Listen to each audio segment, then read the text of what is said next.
Efendim merhaba. Sohbetimizin bu bölümünde Anadolu'nun Orta, Güney ve Batı Anadolu'nun güçlü aşiretlerinden Bayındır boyuna bağlı Şerefli, Şerefettinli, Şerefbeyli gibi Osmanlı kayıtlarında yer almış bir aşiretimizi konu edeceğim. Şerefettinli aşireti adını tarihte Anadolu'da büyük izler bırakmış Baba İlyas Horasani'nin diğer bir anlatımla Babali tarikatı kurucu şeyhinin bir halifesi olan Ahi Şerefettin adlı Zat-ı Muhterem'den aldığı anlaşılır. Tarihte Uluyörük, Dulkadirli Türkmenleri ve Danişmetli Türkmenleri arasında hareket ettiği anlaşılan bu aşiretimiz, Büyük Şerefli, Küçük Şerefli, Araplı, Bökeli, Caberli, Kıyas, Yusuflu, Hacı Bayındırlı ve Davutlu adıyla alt obalara sahip olduğunda yine Osmanlı kaynaklarından öğreniriz. Aşiretimiz üyeleri 16. yüzyılda Maraş yöresinde 100 hanede,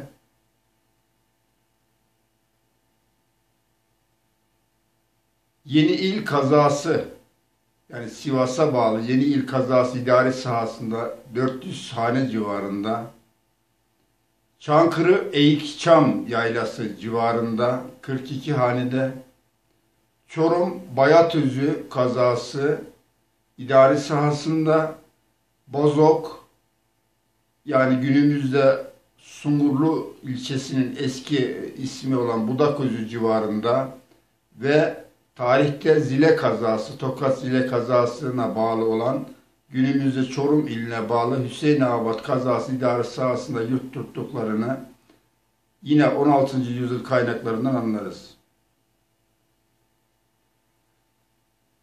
Anadolu'da büyük nüfusu olduğu gibi nüfuzu da bulunan aşiretimizin Ankara yöresinde Ahi Şerefettin adlı aşiret lideri adına bir vakıf zaviyenin bulunduğunda yine söz konusu yüzyıl kaynaklarından anlarız.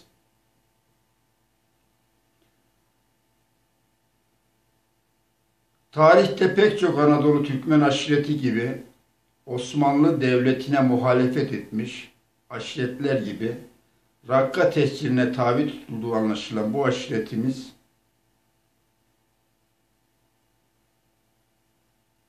1718 yılında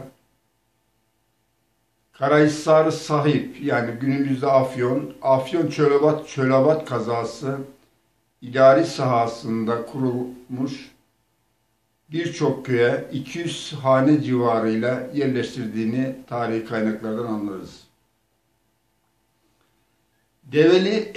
Develi kazası, Erciyes kazası civarını yani Kayseri civarını yaylak olarak kullandığı anlaşılan bu aşiretimiz Aksaray Kırşehir yöresinde kışlak olarak kullandığını yine söz konusu yüzyıl kaynaklarından anlarız.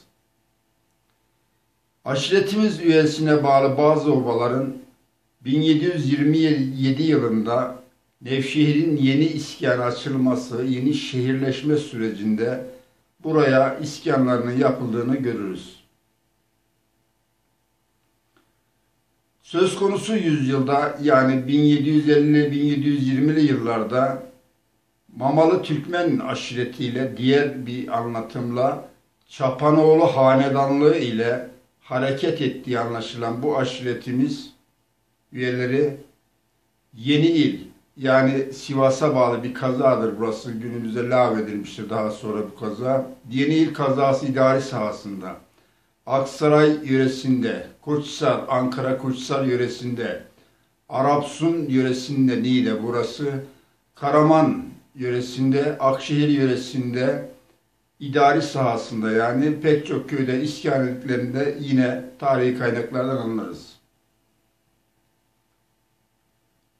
1752 yılında bazı obalarının, yani bu obalar Rakka iskanından geri dönmüş, Anadolu işlerine gelip tekrar eski yurtlarına dönme çabasında olan aşiretlerin 1752 yılında emlak kazası, yani Bozok Sancağı'na bağlı günümüzde Akdağ Madeni ya da Gemerek, Sivas Gemerek tarafında bir yerleşim yeri burası.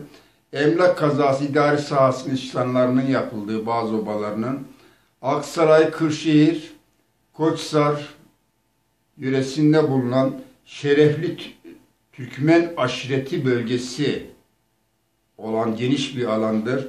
Burada 43 köye iskanlarının yapıldığı, 43 köyde 585 hanede ve 2880 vergi nüfusuyla iskanların yapıldığını yine söz konusu yüzyıl kaynaklarından anlarız. 1835 yılında bu aşireti yine aynı bölgede buluruz. Bu sefer nüfus hane sayısının 588 haneden 626 haneye yükseldiğinde yine görürüz. Bu aşiret üyelerimizin Maraş yöresinde kurulmuş Afşin, Tanır kasabasında, Adıyaman yöresinde, günümüzde tarihte Adana, günümüzde Osmaniye idari sahasında bulunan Kadirli yöresinde ve Adana Kozan yöresinde iskanlarının yapıldığını yine tarihi kaynaklardan görürüz. Burada bu sohbetimi sonlandırıyorum. Daha değişik videolarımızda daha değişik konular, aşiretlerimizi anlatmak üzere diyorum. Sizlere hoşça kalın, iyi akşamlar diliyorum. Hoşça kalın efendim.